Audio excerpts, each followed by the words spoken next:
Hey everyone, and welcome to the channel. Nothing beats taking a load off after a long day in the shop and watching a little YouTube, but having my TV sitting on the floor really takes the lead out of my pencil after a hard day's work. So today, we're going to fix that.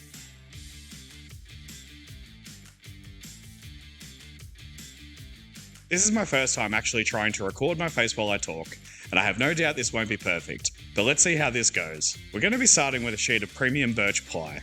Birch plywood is not only durable, but also has a fine grain that gives it a neat, polished look once finished, which is perfect for a piece like a TV cabinet that you'll have front and center in your living room.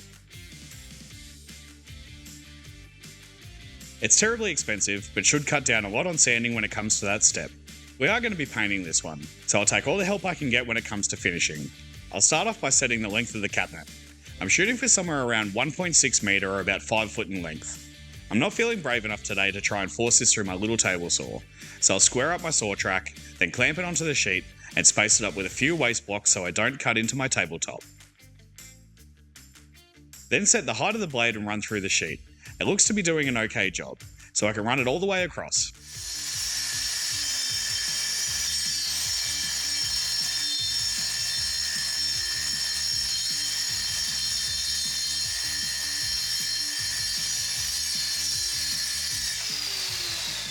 There is a little bit of tear out, but nothing too bad, considering this is the factory blade that come with the saw. Just when you thought there wasn't going to be any sketchy table saw stuff today, I do need to rip down the long pieces.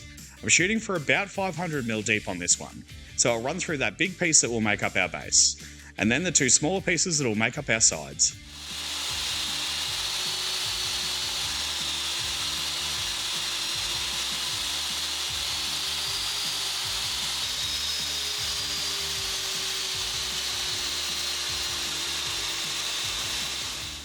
Then a couple of long thin strips the same length as the base for the top. I've expressed my lack of ability many times on the channel before, but just to clarify, I'm no fine woodworker, but I'm using the same principles as you would use to build a normal built-in cabinet, with a hardwood top and hardwood face frames. I originally planned to make this entire piece out of oak, but it appears that nice hardwoods have gotten a lot more expensive over recent months, and basically, I'm cheap, and I didn't want to spend the money. But I think we can still knock out something pretty cool using this idea of putting it all together. And all of the other furniture that's in the space that this unit will live has a dark wood and black vibe, so this should fit right in. I'll switch over to a dado blade in the saw and cut some rabbets on the side panels.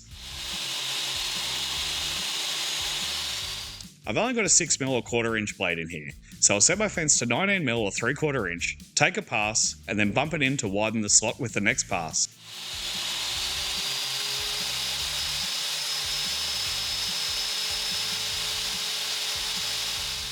I don't want to toast my fence on the table saw, so for the last pass I'll pop on a piece of scrap ply with a couple of clamps. This way I can bump the blade all the way up to the fence without taking a chunk out of it. Before changing my blade back over, I'll cut myself a 6mm or 1/4 inch dado into the side and base panels.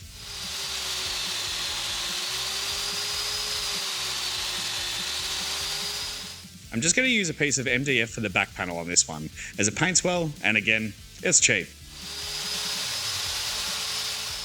Now that all the larger body parts are cut, I'll clamp it together and take some measurements for later, in the creepiest way possible.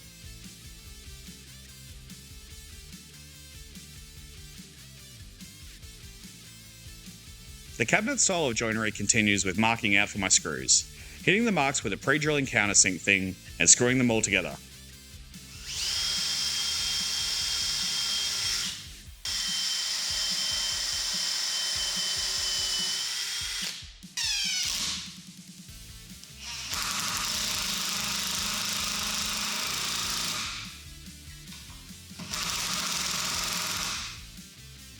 Nice trim. Using the measurements we took earlier, I'll cut 2 dividers and some spacer boards.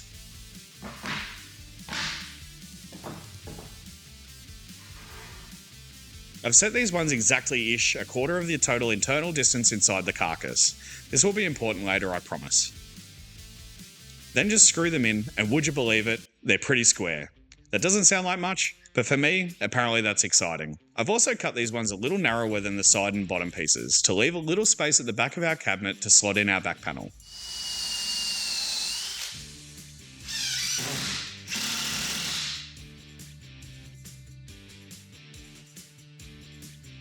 Then I'll cut myself a shelf to fit in between the dividers and get them locked down with some screws.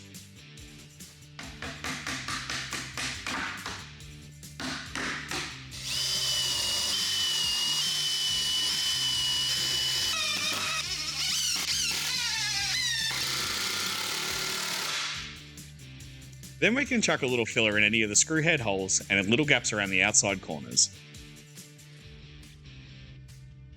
The only ones that will be able to be seen will be the screws that came in from the sides of the cabinet, but if someone ever lies down on the floor and looks underneath this thing, we want it to look like we care. While that filler dries a little, I'll glue up the oak for the cabinet door faces and the top. I did have these boards around and broken down into a close length for what we need, so I'll just glue them into 2 long panels and leave them to set. The top is about 1700mm or 5 foot 6 inch, 3/4 or 19mm thick, and 550 or 22 inch deep, and apparently just enough warp to make this hard.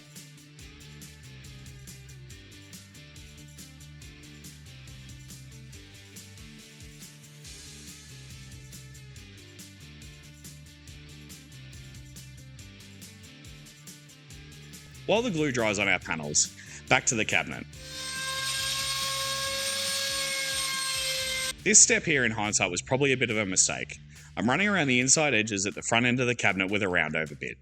I know that putting a face frame on this one will leave me with a little groove on the back side of the oak, but to be honest, at the time, the edges felt rough and this was the first thing that came to mind.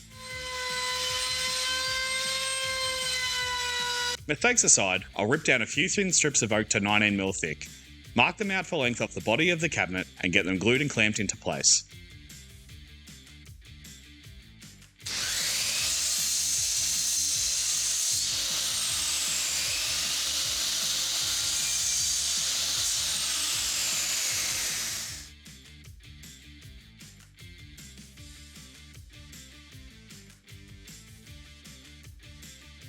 One-handed clamping is something I have not mastered, and it's one of those things that makes you look really uncoordinated on camera, but we will struggle through. The struggle was real. With that kind of secure, we can pop in some pin nails. And repeat the process on the bottom. Then cut down a couple of shorter lengths to form the outer edges, and keep trimming them down until they fit really snug into the gap, and glue and nail them into place.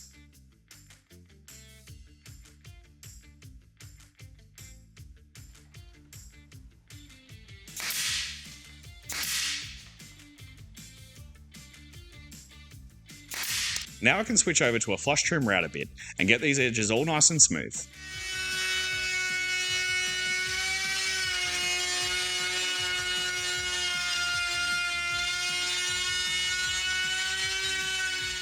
Routing stuff at eye level sucks.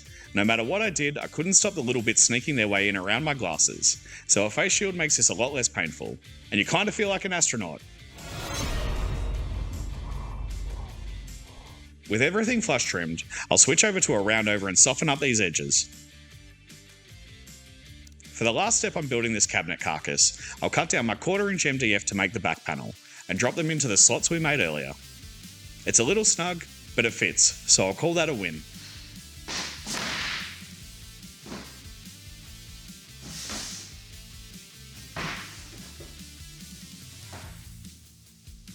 So now I'll pop that cabinet to the side and get these oak panels out of clamps.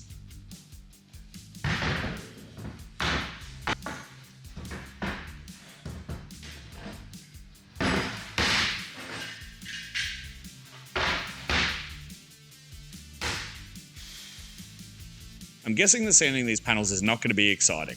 Maybe if I get the shop ghost to help out, this will go faster.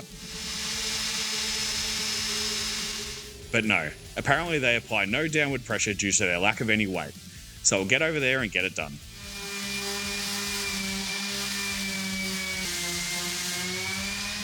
This is the part that was making me the most nervous about the project. We're going to have the cabinet doors all the way across the front of this cabinet, and I want the grain to be continuous and look like it all came from one piece. In my haste to get this done, I trimmed this panel to finish length before marking out my cuts, so I've left myself with little to no margin for error.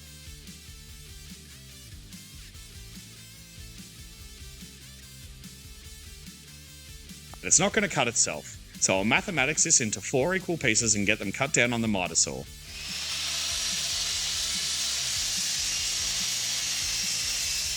My miter saw has the thinnest kerf blade in my shop, so hopefully that will help me with my need to not lose too much material.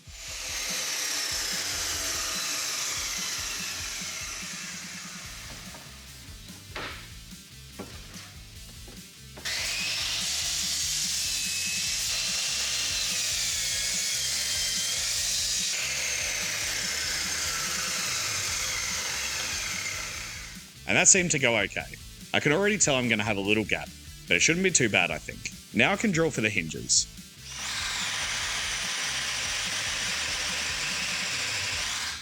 I love all these little jigs. Bang for your buck, they're one of the best tools you can buy if you make anything like this very often.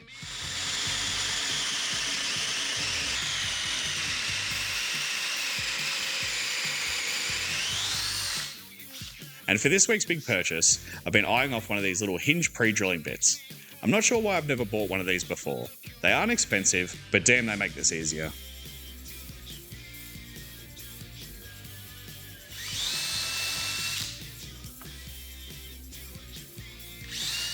They center drill the drill bit in the hinge hole, so you don't have any weird stuff happen when putting your screws in. Thanks me, I'm sure I'll be using this one a fair bit in the future.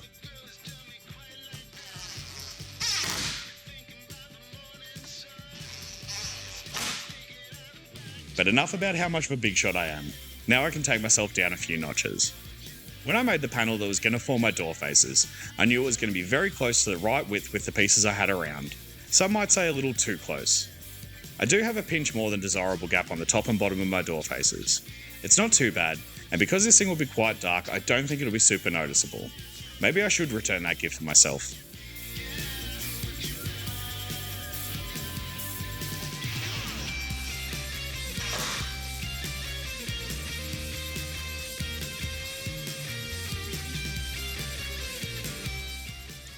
And we're on the home stretch. Black is the colour of choice for the main body of the cabinet, and because I don't feel like cleaning too much, I'm simply going to apply this with a roller and leave it to dry.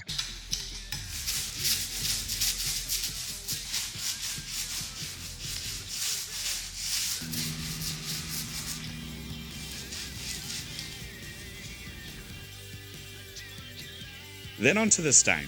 I found this walnut stain a few projects ago when I made the whiskey cabinet. If you'd like to see that one, I'll pop a link to that video above. I know there are real woodworkers out there that will be in pain seeing me do this, but I love the depth of colour and the way the stain accentuates the oak grains. I'll apply a little to the cabinet faces, then rub a good amount into the top.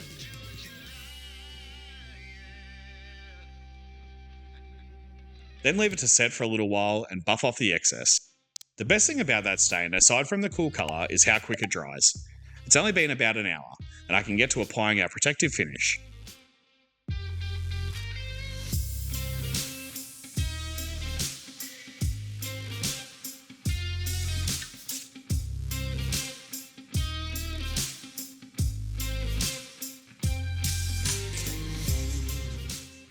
I'm using a hard wax oil to lock in all this colour and give us a protective sheen. Then I can put it all back together with some cool little handles, pre-made hairpin legs, and we're done.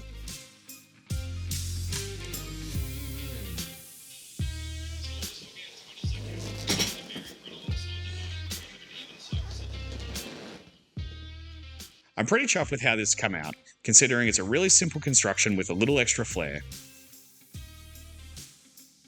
It's not perfect by any means, but I'd love to hear what you think down below in the comments. If you liked the video, please consider giving it a like and subscribing to the channel. See you on the next one!